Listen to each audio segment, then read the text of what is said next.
Welcome to the Better Together Here podcast with your hosts Devin and Ashley, helping you make the most of your time in New York City. Hey everyone, and welcome to today's episode of the Better Together Here podcast. My name is Devin. And my name is Ashley. And we are very excited for today's episode. We are going to tell you about our favorite Italian spot in the entire city, homemade pastas, friendly staff, small, cozy atmosphere, a spot that we've been to dozens of times. Absolutely love it. We are going to talk about Giano in the East Village. So let's get right into it. Giano is a small Italian spot in the East Village right next to Tompkins Square Park. It is on the corner of 7th Street and Avenue A, which is a bustling, exciting area, especially on weekend nights. Very young crowd, lots going on down there. And Giano is a phenomenal spot to grab dinner down in that area.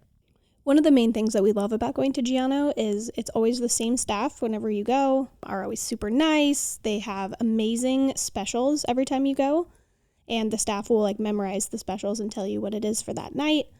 I feel like maybe half the time we end up getting things that are on special rather than on the main menu. Everyone's really friendly. It's very, very good Italian food, but it's not pretentious. If you wanted to go in jeans and a t-shirt, you could go in jeans and a t-shirt. If you wanted to get dressed up and go in a suit and dress, you could do that as well. So I really like that Giano is amazing food, but good prices and very come as you are, low-key atmosphere. Yeah, and on that note, even though it is a pretty kind of cozy, low-key spot, you probably do still want a reservation just because it's in kind of a popular part of town. Yeah, so make a reservation. I believe it's through Open Table. It might be through Resi, one of those two. Typically, they'll call you and confirm that you're coming, which not a lot of restaurants do that. So it's kind of a nice thing. It's a smaller spot. They don't have a ton of tables, and they're only open for dinner. So they really want to maximize their time. So yeah, make a reservation. You may be able to walk in. Note as well that they do have a nice outdoor back patio area. It's really nice in the summers. In the spring and fall, they have heaters on out there. But yeah, it's a really nice, cozy spot. So let's talk about the food. We'll start with the appetizers. Most of the appetizers are in that $12 to $18 range. We have had many that we have enjoyed. Like Ashley said, they do have specials, and they usually have one appetizer special per day. But then they have your standards. They have a caprese salad. We've had their toasted ravioli, the calamari, but our favorite appetizer is definitely the burrata when they have it. It's really amazing, fresh, imported burrata, and they usually serve it with a prosciutto or a different type of cured meat. And it's absolutely delicious. They give you free bread, whether you get an appetizer or not, so it's really nice to pair that with the delicious fresh bread that they give you as well. When it comes to drinks, Giano does not have cocktails. I don't even think they have any canned beers, but they have a great wine selection. Makes sense, pairs well with, a very pasta-heavy menu. But they also have things like Aperol spritzes and a few kind of lighter cocktails like that, but no kind of standard liquor cocktails. Again, the staff is very friendly. If you want a recommendation for wines, they're very, very helpful with that. Before we dive into the entrees, we're going to do this episode's You'll Have to Check It Out segment, which is Burp Castle. So Burp Castle is one of our favorite bars overall, but definitely our favorite bar down in this area. It's maybe just under a 10-minute walk from Giano, so it's a nice spot to go grab a drink before or after you hit up Giano. What makes Burp Castle unique, besides the amazing name, is that it is a quiet bar. So you will get shushed if you are being loud, if you're talking above, I wouldn't even say normal. You're supposed to be quiet. Yeah, I would say you almost have to speak at a below normal speaking volume, otherwise you will get shushed. Which honestly, I don't know about you guys, but sometimes when I want to go out for drinks or want to go out to a bar, sometimes I just want to have a drink and talk with my friends or talk with Devin. And you don't want to be screaming at each other. You don't want to be nodding along to what someone's saying, even though you absolutely did not hear what they're saying. This is a great cozy spot to actually have a good conversation with somebody, have an intimate moment. I love that it's a quiet bar. Yeah, you'll even see a lot of people. I've seen at least a couple times people coming in, reading a book, having a beer, hanging out for an hour type of thing. There is not a ton of seating, but it's enough space. It's not usually too crowded. They have really, really good imported beers, mostly Belgian beers.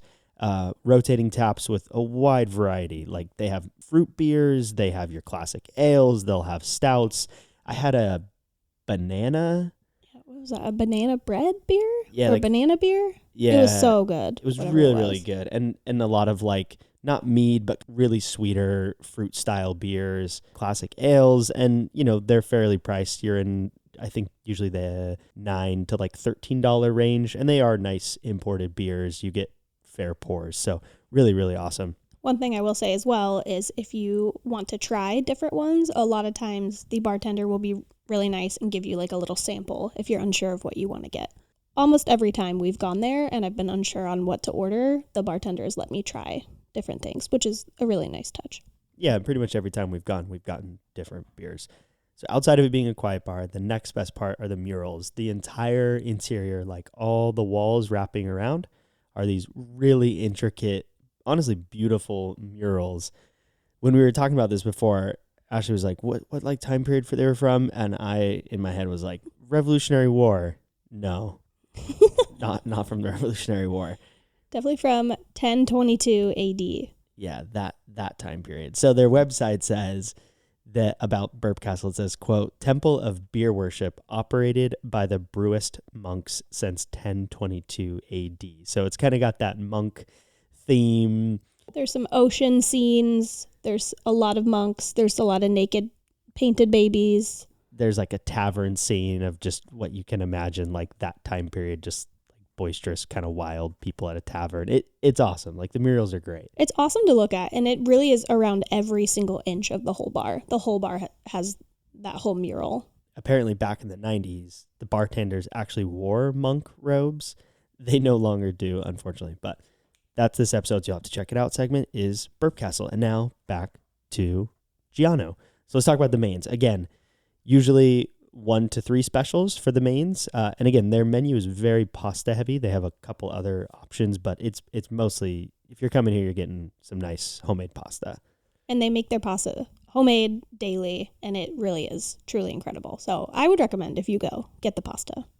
Yeah, my favorite is the rigatoni with sausage, and it has truffle, and it's in a nice creamy sauce. I get that like 9 out of 10 times when I go because it's just so flavorful. I wouldn't say the portions are like the biggest portions ever, but it is like nice, hearty, homemade pastas, so it's all filling. We usually, we'll kind of share around with whatever everyone else gets, but man, I love that rigatoni with sausage. My go-to on the menu is usually the bolognese pasta. It's so good, has a delicious meat sauce, very filling. Definitely check that out if you go.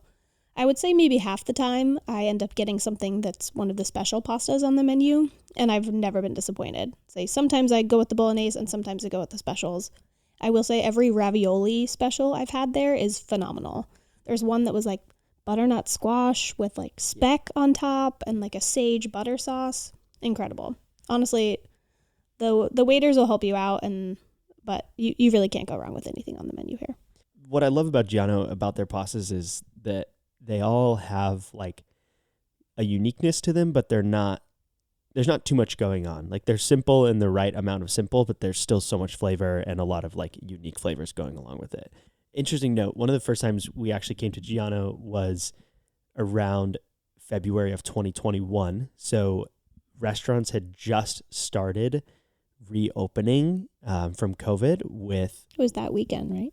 Yeah, it was either that weekend or the weekend before, and it was like very limited capacity. There was less tables, and they, had people spaced out, all that fun stuff that we love to remember. But we ended up at Giano and just like fell in love with the staff, fell in love with the whole vibe, the food, amazing, all that good stuff. But yeah, we were out looking for an apartment, moving to New York City, and this was one of the first.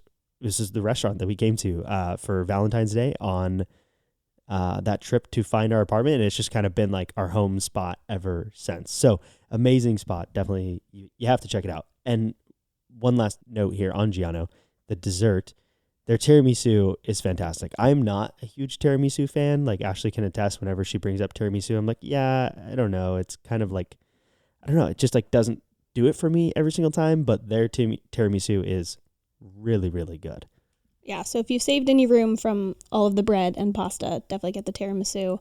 And in my opinion, don't skip the cappuccino with dessert. Their cappuccinos are phenomenal here, really good. give you some energy to go to Burp Castle after.